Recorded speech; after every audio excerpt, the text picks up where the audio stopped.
એક મહિનાની કિંમત કેટલી? એ અંત સમયે કોઈ ગર્ભપાત થઈ ગયો હોય એ માને જઈને પૂછો તો એ એક મહિનાની કિંમત જણાવી શકે. એક મહિનાની કિંમત કેટલી એ કહી શકે છે. જેને ગર્ભની અંદર 9 માસ સુધી બાળકને રાખવા માટેના પ્રયાસો કર્યા છે, કોઈ કારણસર ગર્ભ પડી જાય, એ કહી શકે એક માસની કિંમત કેટલી છે. એક કલાકની કિંમત કેટલી એ કોઈ રાહ જોઈને ઉભેલા વ્યક્તિને જઈને પૂછો તો કહેશે. કોઈ કે તમને મળવાનો ટાઈમ આપ્યો હોય કે હું 10 વાગે મળવા માટે આવીશ અને તમે 10 વાગે એની રાહ જોઈને બેઠા હોય ને પેલો પછી મોડા આવે પછી કલાકની કિંમત સમજાય. એક કલાકની કિંમત.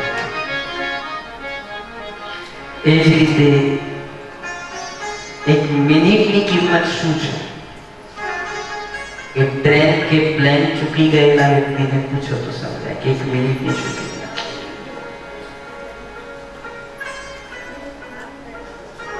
મારે એમાં છે તે રામેશ્વરમાં કથા હતી દિનેશભાઈ.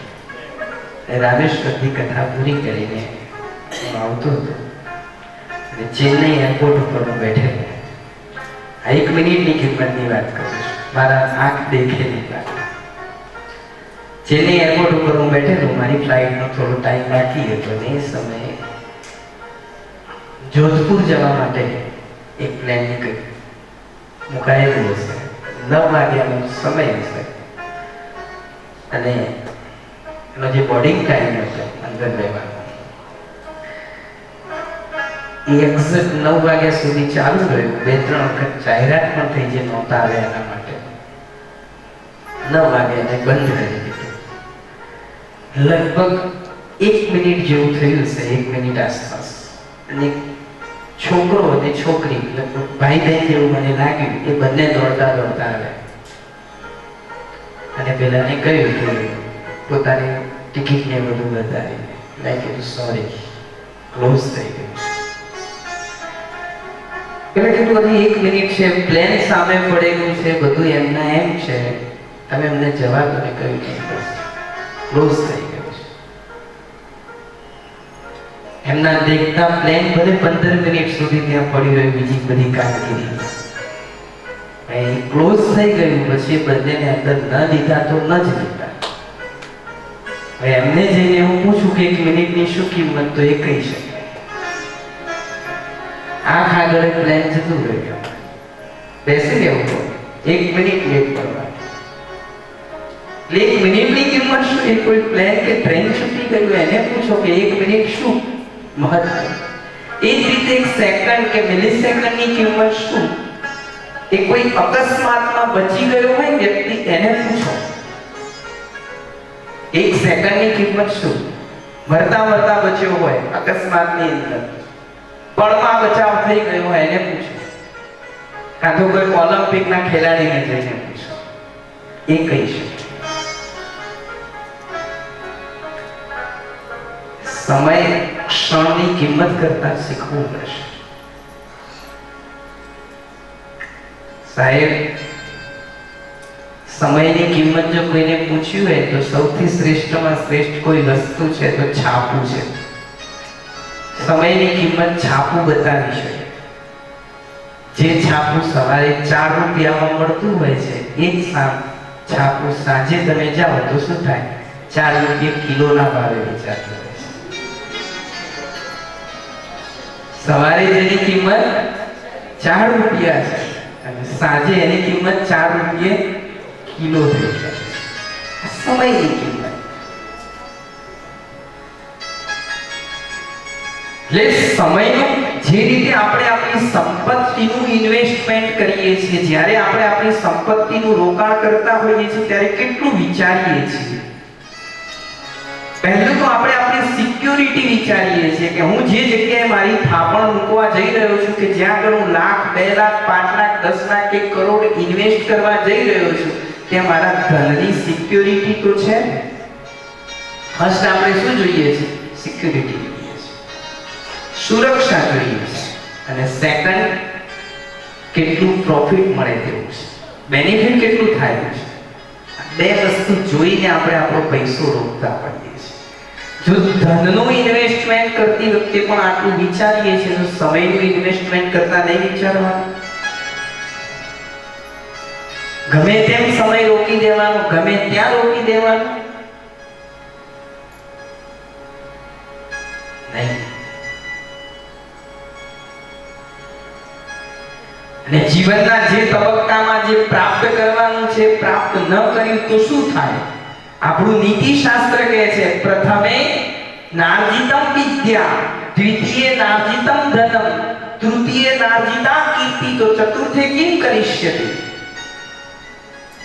જીવનના પ્રથમ તબક્કો જે છે 1 થી 25 વર્ષનો, એ 1 થી 25 વર્ષનો તબક્કો શાનો છે? વિદ્યા પ્રાપ્તિનો છે. પ્રથમે નાર્જિતમ વિદ્યા, ભણવાનું છે ક્યાં સુધી? 25 વર્ષ સુધી.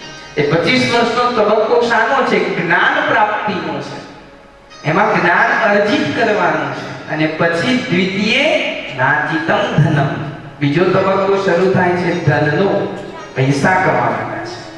25 થી 50 વર્ષ સુધીનો જે તબક્કો છે જીવનનો, એ શાનો છે? અર્થ પ્રાપ્તિનો છે. ત્યાં ભેગું કરવું પડે, કમાવવું પડે. તૃતીય નાર્જિતા કીર્તિ, અને 50 વર્ષ પછી જે ધન કમાયા છે એમાંથી કીર્તિ પણ કમાવાની છે. એકલું ધન ભેગું કરીને મૂકી રાખવાથી કઈ મતલબ નથી. હવે ધનને રોકવાનું છે. શા માટે? કીર્તિ માટે. સમાજની અંદર ક્યાંક દાન આપીશું તો ક્યાંક કીર્તિ ફેલાવી જોઈએ. અને જો આ ત્રણ ન કરી શક્યા, ચૂકી ગયા, તો ચતુર્થે કિમ કરી શકે? પછી વૃદ્ધાવસ્થામાં શું કરશો? જે હાલત રાજાની હતી એ જ હાલત આપણી થાય.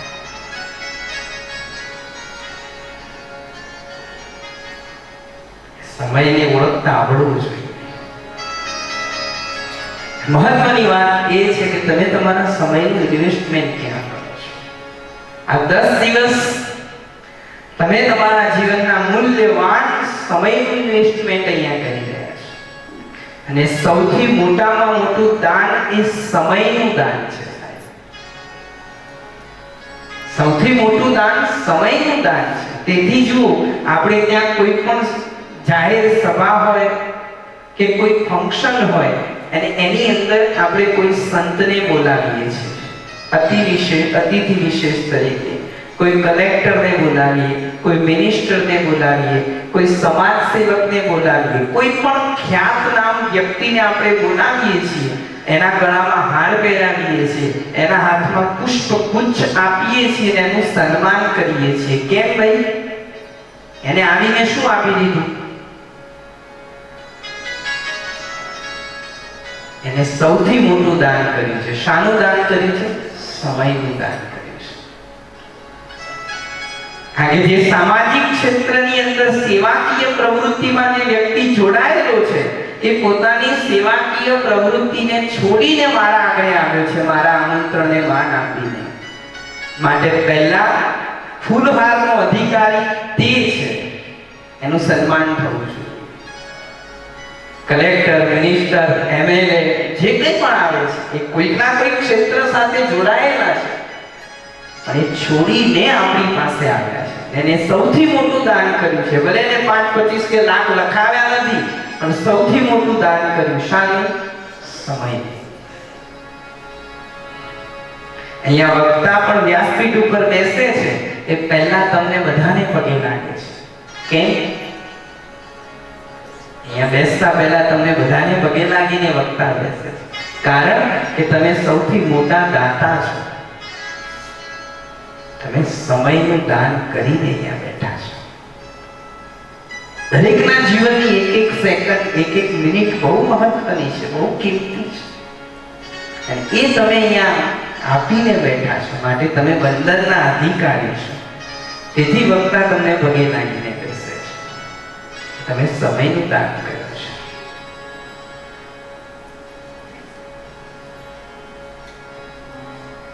હવે એ તમારો આપેલો જે સમય છે, તમે તમારા જીવનના મૂલ્યવાન સમયમાંથી 3, 3.5 કે 4 કલાક જે અહીંયા આપવાના છો, તે સમયની એક પળ શ્રેષ્ઠ બને એની જવાબદારી કોની બની જાય છે?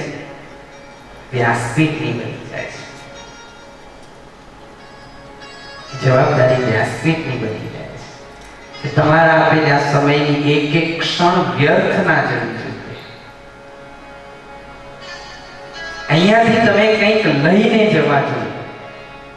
પ્રતિ પલ પ્રતિ ક્ષણ કંઈક એવા શબ્દ, એવી વાત આવે કે જે મારા જીવનની અંદર ક્યાંક ના ક્યાંક ઉપયોગી બનવી જોઈએ, જે મને ઉત્સાહ આપવી જોઈએ, જે મને ઉમંગ આપવી જોઈએ, જે મારું મોટિવેશન કરવી જોઈએ, મારા જીવનની અંદર કંઈક માર્ગદર્શન કરતી હોવી જોઈએ.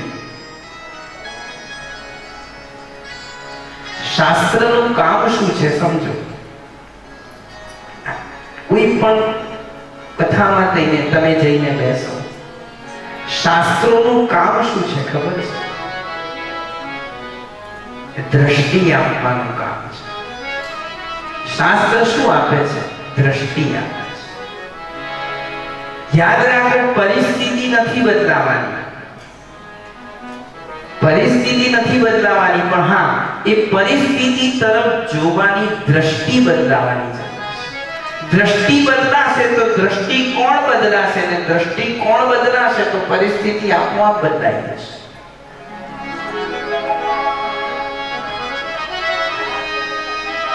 ભક્તોના જીવનમાં દુઃખ આવ્યું છે, નથી આવ્યું એવું નહીં. ભક્તોના જીવનમાં પણ દુઃખ આવ્યું છે. યુવાવસ્થાની અંદર નાના બાળકોને મૂકી અને પત્ની મૃત્યુ પામે, કેટલું મોટું દુઃખ. યુવાવસ્થાની અંદર પત્ની મૃત્યુ પામી છે, નાના બાળકોને મૂકીને મૃત્યુ પામી છે, કેટલું મોટું દુઃખ. કોની વાત છે? નરસિંહ. છતાં નરસિંહના જીવનમાં આ દુઃખ આવ્યું, તો નરસિંહના કોઈ પણ પદની અંદર, ગીતની અંદર કોઈ ફરિયાદ જોવા મળી?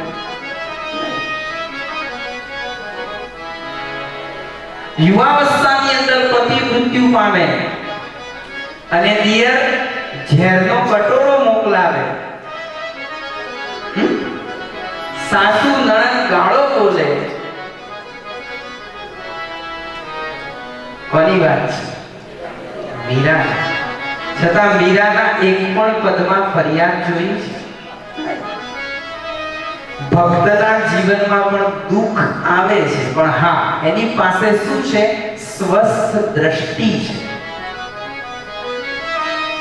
અને દ્રષ્ટિ આપવાનું કામ કોણ કરે છે? શાસ્ત્ર કરે છે. જીવનની અંદર આવવાવાળી પ્રતિકૂળ પરિસ્થિતિઓની અંદર પણ કેવી રીતે અનુકૂલન સાધી શકાય, ઉત્સાહ અને ઉમંગપૂર્વક કેવી રીતે જીવન જીવી શકાય, એનું માર્ગદર્શન જો કોઈ કરશે તો તે શાસ્ત્ર કરશે. અને આ 7 દિવસની અંદર આપણે તે જોઈએ છે. આપણી કથા એ દેવી ભાગવતની કથા છે.